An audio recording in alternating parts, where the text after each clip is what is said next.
పదే పదే స్నాక్స్ కావాలని మారం చేసే పిల్లలకి పద్దాకా బయటవి కొనియకుండా సింపుల్గా అయిపోయి ఈ బాదం చిక్కీ చేసేవ్వండి. చాలా చాలా టేస్టీగా ఉంటుంది, చాలా గట్టిగా ఉంటుంది కాబట్టి వాళ్ళు తినడానికి కూడా కొంచెం ఎక్కువ టైం పడుతుంది.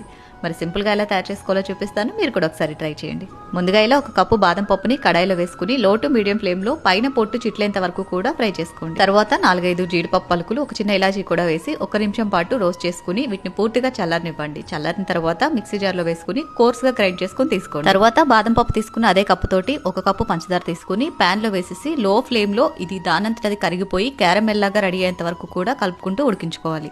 ఇలా క్యారమెల్ రెడీ అయిన తర్వాత ముందుగా గ్రైండ్ చేసి పెట్టుకున్న బాదం పొడి అంతా కూడా వేసేసుకుని చక్కగా అంతా కూడా కలుపుకుంటూ ఈ విధంగా ప్యాన్ నుంచి సపరేట్ అవుతున్నప్పుడు నెయ్యి రాసిన ప్లేట్లోకి ట్రాన్స్ఫర్ చేసుకుని నెయ్యి రాసిన బౌల్ తోటి ఈవెన్ గా స్ప్రెడ్ చేసి మనకి నచ్చిన షేప్ లో ఘాట్లు పెట్టి పైన బాదం పప్పుతో డెకరేట్ చేసి పూర్తిగా చల్లారనిచ్చిన తర్వాత డిమోల్డ్ చేశారంటే ఎంతో ఈజీగా వచ్చేస్తుంది. ఎంతో టేస్టీ అయిన బాదం చిక్కీ రెడీ. మీరు కూడా తప్పకుండా ట్రై చేయండి. వీడియో వస్తే లైక్ చేయండి.